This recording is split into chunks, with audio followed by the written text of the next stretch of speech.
Bu, perkenalkan saya Emi Duri, guru di SD Inti School. Nah, sekarang saya sedang belajar di guru penggerak. Nah, di sini mau minta bantuan Ibu untuk tugas wawancara tentang kasus-kasus dilema etika yang kadang itu untuk memutuskannya itu bingung karena sama-sama benar, merasa benar di dua sisi begitu nih Bu. Nah, izin saya menyampaikan beberapa pertanyaan nih Bu. Oke, Bu, Bu, saya mau izin menanyakan beberapa pertanyaan. Dengan pengalaman Ibu sebagai kepala sekolah, bagaimana cara Ibu mengidentifikasi kasus-kasus yang merupakan dilema etika atau tentang yang berhubungannya dengan moral, Bu? Yang pertama memang kebanyakan di situ banyak kasus Mbak, walaupun hanya kasus-kasus ringan. Kalau kasus berat terutama untuk SD saya itu belum pernah ada. Namun kasus-kasus ringan itu yang memang perlu harus saya identifikasi itu banyak. Misalnya yang kebanyakan di SD itu yang pertama kasus bullying antara anak dengan anak. Kemudian yang kedua mungkin juga kasus tentang ini antara anak dan wali kelasnya yang mungkin miskomunikasi.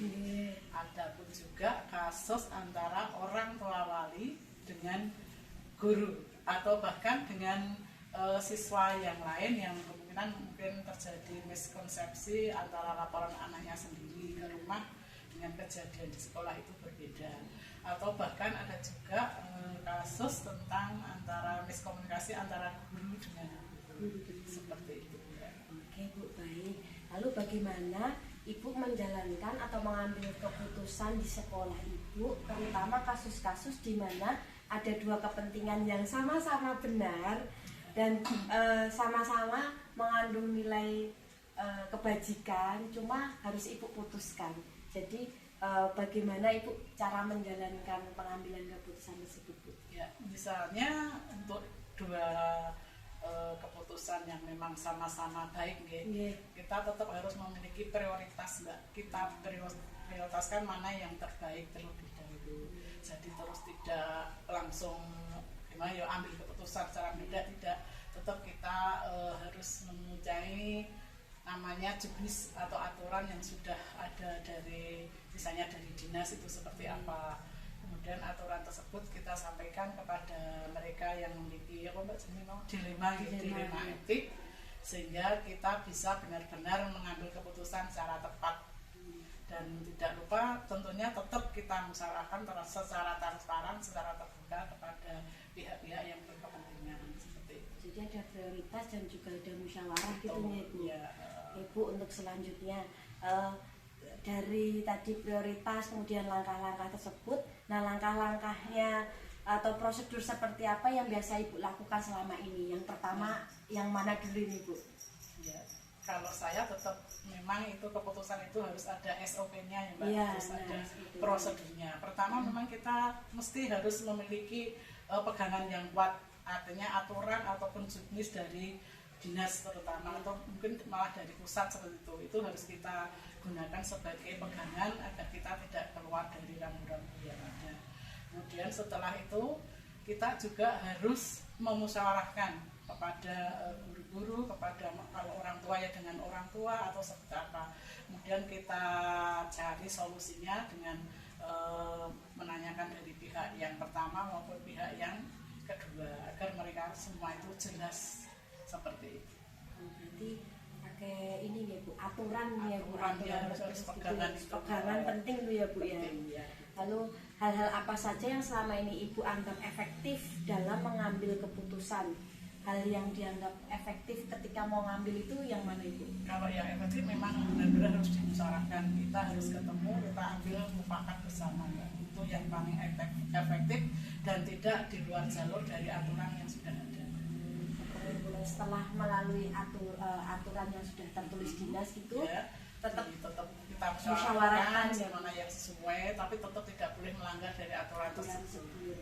Oke, baik Bu. Lalu menurut Ibu hal-hal apa saja yang selama ini menjadi tantangan ketika mau ngambil keputusan tersebut Bu? Ya, untuk mengambil keputusan memang ada sedikit ya Mbak, artinya kendala Kendala, ya, tidak ya. mulus, Iya, tapi tantangan dengan ya, Bu. kita bermusyawarah tadi, dengan melibatkan semua pihak, tentunya kita ada kata mufakat, sehingga itu akan lebih mudah untuk kita laksanakan, untuk kita membuat keputusan yang akhirnya pihak semua merasa ya Mbak, lega semua gitu, tidak ada yang terkesampingkan seperti itu. Jadi tantangannya adalah menganggap semua orang itu penting dan tidak merasa terkesampingkan. Itu tantangannya ya Bu ya.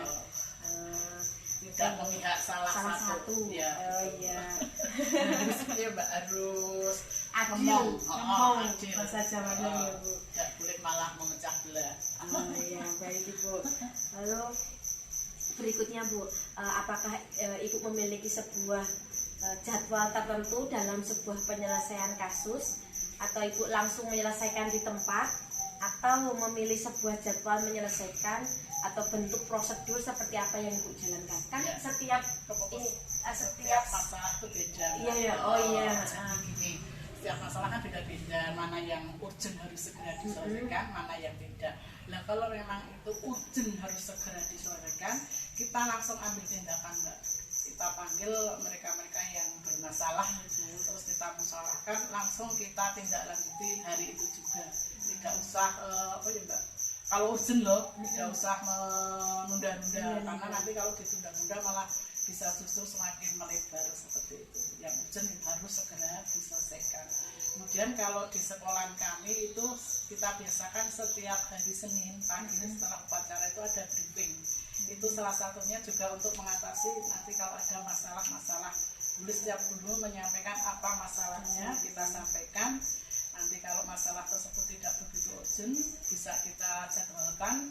Nanti di antaranya ada jadwal itu yang Mbak Siska juga tahu, itu jadwal ada kombel Mbak. Tapi sebelum kombel, sekolah kami mesti kita sisipkan ada masalah apa, silahkan disampaikan seperti itu. Oh, jadi penyelesaian dalam waktunya itu sesuai dengan permasalahan tersebut gitu ya Bu. Baik itu masalah guru, masalah orang tua, masalah siswa, semua. Semuanya. Ya Bu, Pasti selalu kita beri tindak lanjutnya. Adakah seseorang atau faktor apa selama ini yang termudah atau membantu Ibu dalam mengambil keputusan? Ya, kalau kita untuk mengambil keputusan biasanya banyak Mbak masalah di SD itu. Kita juga memiliki sebuah forum yaitu KKKS tingkat Orbil. Dan mungkin di sana kepala sekolah saling sharing bagaimana kalau ada masalah ini kita pecahkan bagaimana, masalah ini kita pecahkan bagaimana, seperti itu. Jadi kita sharingnya sesama teman sejawat. Sejawat antar kepala sekolah gitu ya. Mungkin juga kalau memang masalahnya rumit, agak rumit kan kita punya atasan. Oh, punya atasan. Iya, kita aturkan ke pengawas. Kepala sekolah gitu. Iya, pengawas kepala sekolah. Jadi itu adalah faktor yang mempermudah selama ini ya Bu. Oke. Oke Bu, dari semua hal yang telah disampaikan tadi, pembelajaran apa yang dapat Ibu petik dari pengalaman ketika mengambil keputusan? Ada beberapa kali nih Bu. Nah, yang Ibu bisa ambil di situ mengambil keputusannya ketika menyelesaikan dilema etika bagaimana Bu? Ya, kalau saya sendiri, saya pribadi untuk menyelesaikan dilema masalah etika itu harus segera mungkin saya selesaikan Mbak, tidak menunggu waktu karena masih banyak hal yang lain yang ingin dipikirkan. Jadi kalau saya ada masalah langsung selesaikan saja seperti itu. Sesuai dengan tadi ritmenya tadi ya Bu ya, langkah-langkahnya. Baik Ibu, terima kasih banyak atas wawancaranya, sudah membantu tugas saya. Oke, saya izin pamit dulu. Sukses ya Bu. Amin. Ya, terus ya, terima kasih Mbak, sama-sama. Assalamualaikum Bu Yanti. Ya, perkenalkan saya Emi. Saya guru di SD Inti School. Nah, di sini saya ada tugas di guru penggerak untuk mewawancarai kepala sekolah. Semoga Ibu berkenan ya. Bu, ini saya ada beberapa pertanyaan tentang dilema etika. Pertanyaan yang pertama, selama ini Bu Yanti dapat mengidentifikasi kasus-kasus yang merupakan dilema etika atau bujukan moral. Maksud saya, adakah kasus yang berhubungan dengan dilema etika di sekolah Ibu? Dilema etika itu berarti kayak semacam pilihan apa ya, benar dan ini ya, maksudnya semuanya benar tapi bingung kita memilih. Iya, benar sekali Bu. Ada sih misalnya contohnya aja seperti kita pas rekrutmen guru ya. Iya. Itu kan memang semua itu kan semuanya bagus-bagus. Iya. Dan kita juga dilema ketika kita mau memilih yang si A kok sesuai, tetapi mungkin ada beberapa kriteria yang kok tidak masuk, sedangkan yang ini juga sama-sama seperti itu, sehingga memang sering kita alami sih kalau yang seperti itu. Oke, lalu Bu, selama ini ketika Bu Yanti menjalankan pengambilan keputusan di sekolah, terutama kasus-kasus di mana dua kepentingan yang sama-sama benar tadi itu mengandung nilai kebaikan ya Bu, tadi bilang sama-sama bagus begitu, bagaimana cara mengambil keputusannya? Biasanya kalau itu kita biasanya wawancara atau nanti kita mencari data ya, misalnya oh ini benar seperti ini, terus kalau misalnya ini juga sama-sama benar misalnya gitu ya, sama-sama bagus, datanya juga sama-sama benar, biasanya nanti kita diskusi. Kami ada tim khusus, terutama kalau misalnya kami kan dari yayasan ya, jadi nanti tertinggi itu yayasan, tapi di bawahnya kan ada PPH, terus nanti ada pimpinan lembaga. Kalau saya kan kepala sekolah, jadi saya masih punya atasan lagi, sehingga nanti kalau itu menyangkut kok oh ini berkaitan dengan guru dan sebagainya, berarti nanti saya juga meminta pendapat, atau misalnya nanti oh ada masukan-masukan dan lain sebagainya, itu sebagai pertimbangan saya juga. Tetapi nanti keputusan tertinggi memang dari mufakat musyawarah dengan yayasan misalnya. Jadi cara identifikasinya dengan cara musyawarah, diskusi begitu nih Bu. Oke Bu, untuk yang selanjutnya, nah ini Bu, langkah-langkah atau prosedurnya seperti apa yang selama ini dilakukan? Apakah dari langsung ke atasan, apa dari antar guru dulu, begitu Bu langkahnya? Kalau beberapa kasus kami ada SOP ya, kalau di sekolah itu memang sudah beberapa, karena SOP itu biasanya terbuat atau dibuat ketika ada kasus. Nah itu nanti kita jadi punya langkah-langkah tersendiri, tetapi itu juga tergantung kasusnya. Biasanya kalau sudah di SOP kan berarti memang sudah terjadi, biasanya pernah terjadi, terus akhirnya kita untuk mengantisipasi nanti kok itu terjadi lagi, kita sudah ada prosedurnya. Jadi memang nanti masalah itu menyangkut kepada siapa saja, terus nanti kita mencari informasi atau memang bukti-bukti dan sebagainya itu dari yang tersangkut tadi. Kalau memang nanti kok itu sudah bisa kita putuskan, biasanya ya sudah dari kepala sekolah bisa langsung memutuskan apa yang harus kita ambil seperti itu. Tetapi kalau memang ini kok menyangkut lebih luas lagi, tidak hanya sekedar ini, kadang-kadang kan ada ini harus kita putuskan tapi bersangkutan dengan kedinasan dan lain sebagainya, itu biasanya kita juga harus ke atas. Tergantung jenis permasalahannya ya Bu. Jika Ibu bisa selesaikan di ranah sampai ke kepala, Ibu selesaikan. Kalau belum berarti naik ke atas kan. Naik ke atas. Iya, karena memang nanti pertanggungjawaban kan memang sebenarnya kepala sekolah gitu ya, tetapi karena kami di bawah yayasan, ketika itu nanti menyangkut itu kok ranahnya juga akan menyangkut ke atas juga, pun saya juga tidak bisa langsung memutuskan. Kalaupun itu nanti keputusan sudah kepala sekolah memutuskan, itu kan biasanya dari yayasan kalau memang ini tinggal ACC, jadi saya tetap melaporkan bahwa ada kasus ini, keputusannya seperti ini, dan alhamdulillah sudah selesai atau belumnya seperti itu. Jadi memang kewajiban melapor lah. Wajib lapor. Ya. Oke baik Bu, selanjutnya hal-hal apa saja yang selama ini dianggap Bu Yanti itu efektif dalam pengambilan keputusan? Itu tadi Diskusi tadi ya Bu. Ya, diskusi, terus nanti musyawarah, biasanya kita minta pertimbangan sesama yang kita anggap misalnya sesuai apa ya permasalahan itu, misalnya permasalahannya itu kok tentang ini, nah ada mungkin kayak PPH yang yayasan itu punya pengalaman di situ, nah biasanya pengalaman mencari sebenarnya yang terbaik bagaimana, walaupun kadang-kadang kan kasusnya sama, tapi situasinya atau yang bermasalah itu berbeda, itu juga sebenarnya untuk seperti itu. Tetapi biasanya saya juga minta pertimbangan dari atasan. Jadi minta pertimbangan dari atasan selama ini efektif ya Bu? Iya, menentukan. Iya, walaupun nanti akhirnya ya monggo Bu Yanti bagaimana, tapi setidaknya saya punya penguat lah, penguat, dan itu biasanya kalau pihak yayasan kan tidak bisa langsung memutuskan, tetap keputusan tetap di kepala sekolah, tetapi mereka biasanya memberi alternatif, kalau Bu Yanti memilih ini berarti ada ininya, kalau milih ini berarti ininya gitu. Jadi karena yang menjalankan di hariannya kan saya, dan saya akan nanti menerima efeknya juga, berarti biasanya tetap diserahkan, tetapi saya biasanya tetap ada musyawarah, tidak langsung, kecuali kalau memang ada kasus-kasus kecil yang mungkin permasalahan anak ya, kadang-kadang kan anak itu misalnya bermasalah ya, namanya usia dini kadang-kadang berantem atau apa, itu biasanya nanti kita dengan sama-sama guru, jadi nanti kasusnya bagaimana, kejadian bagaimana, ada saksi, ada bukti, baru nanti kita selesaikan, jadi selesai tergantung permasalahan. Yang efektif ada diskusi dengan seseorang yang sesuai sama permasalahan tersebut gitu ya Bu ya, pengalaman di situ ya pengalaman. Oke Bu, untuk selanjutnya hal-hal apa saja selama ini yang jadi tantangan ketika mengambil keputusan pada kasus dilema etika yang menjadi tantangan? Mungkin tantangan itu kalau negatif mungkin ini ya Bu, permasalahan. Nah ini kita ambil positifnya, jadi apa yang menjadi tantangan ketika ngambil dilema etika kan biasanya sama-sama benar tuh Bu. Nah tantangannya apa Bu?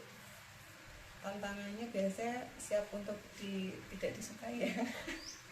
Kadang-kadang sama-sama benar, tapi kan kadang-kadang pun ada yang tidak setuju gitu ya, walaupun ya sebenarnya bagus semua, tapi bagi tertentu mungkin kalau kita tim gitu ya, bagi seseorang tertentu di dalam tim itu mungkin merasa kok bagi saya tidak sesuai gitu, berarti saya siap juga sih untuk tidak disukai, karena memang kadang ya dibilang pimpinan di atas itu kan tidak hanya enaknya ya, kalau dipandang enak ini, tapi ternyata susah juga, karena di ini tuh mau nggak mau harus siap mungkin dibenci. Kadang kita mengambil keputusan ya semuanya bagus sih, tetapi kadang-kadang ada sebagian tuh masa kok tidak menguntungkan buat saya, atau mungkin menjadi beban saya karena akhirnya saya yang ditugasi atau seperti apa gitu. Jadi itu tantangannya, siap untuk dinilai mungkin kadang-kadang sesama dengan teman itu kok begitu sih ngambil keputusannya mungkin seperti, jadi siap menerima positif dan negatifnya gitu ya ketika ngambil keputusan itu tantangannya. Oke Bu, lalu pertanyaan berikutnya, apa saja yang Bu Yanti miliki sebuah tata kala atau jadwal tertentu dalam sebuah penyelesaian? Di sebuah sekolah itu kan pasti tuh Bu, ada permasalahan bisa dipastikan pasti ada, apalagi dengan anak usia dini.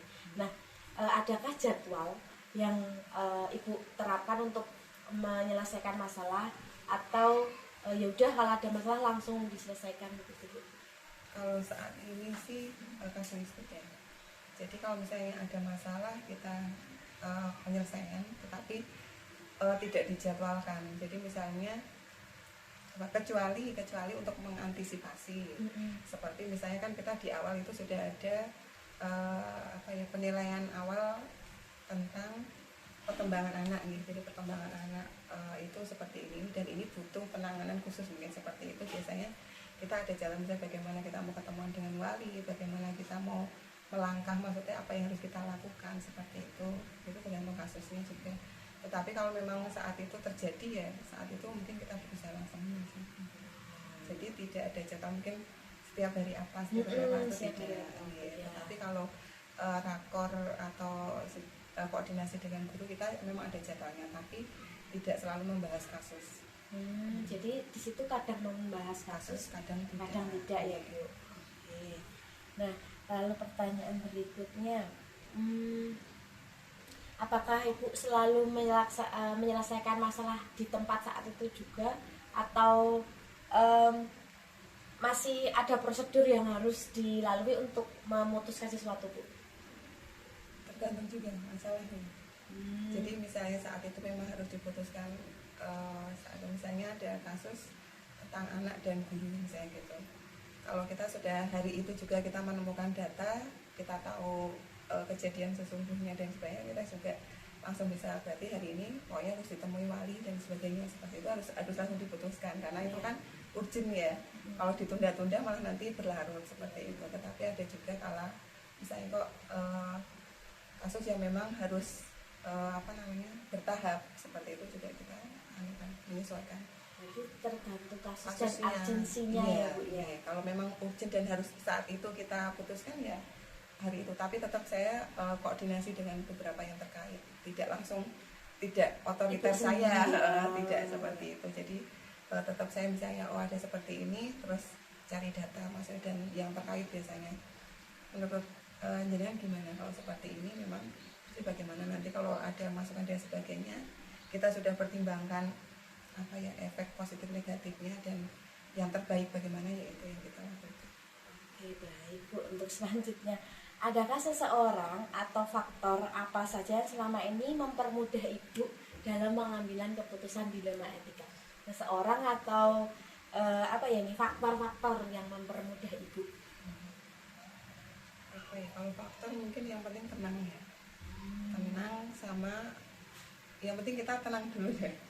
Pengalaman saya gitu, kalau dulu pas awal-awal kan sempat dulu kan kepala terus berganti terus kepala lagi seperti itu ya suatu pengalaman ya. Kalau gitu nek dulu awal-awal kan selalu ketakutan jika ada masalah kasus, kita nggak kayak berpikir tuh kita gerusa-gerusu seperti itu. Tapi kalau sekarang kita sudah dengan kepala, yang pertama memang kalau ada kasus tenang dulu, yang penting tidak langsung meluapkan seperti itu. Jadi ketika kita tenang, kita bisa berpikir apa yang mau kita lakukan, langkah selanjutnya gitu. Bu, terakhir ini Bu, dari semua hal yang telah disampaikan tadi, pembelajaran apa yang dapat Ibu petik dari pengalaman dan pengambilan keputusan dilema etika? Jadi dari rangkaian pengalaman Ibu tadi yang bisa Ibu petik dalam mengambil keputusan apa Bu? Yang pertama mungkin sabar, ya apa ya, tenang ya. Ketika ada masalah gitu tenang dulu, terus setelah itu jadi kita apa ya, ketika kita tenang itu kita bisa menyimpulkan, oh ini masalahnya begini, berarti apa yang harus kita ambil dulu gitu. Dan sabarnya itu tidak boleh langsung apa ya, kadang-kadang kan kalau begini langsung menyalahkan gitu, menyalahkan keadaan maupun menyalahkan orang lain, itu harus dihindari kalau pengalaman saya, karena kita akan memperkeruh sebenarnya kalau ketika ada itu memperkeruh. Terus minta pendapat ke orang yang berpengalaman atau yang mempunyai kompeten di situ, dan diskusi dengan rekan maupun yang terkait lebih efektif. Bagi saya seperti itu. Jadi sesuatu itu bisa kita selesaikan dengan baik ketika kita juga tepat nih mengambil sikap, terutama sikap kita, terus juga kita untuk melangkah untuk menyelesaikan dan siap untuk ya itu tadi, disukai dan tidak disukai itu pasti.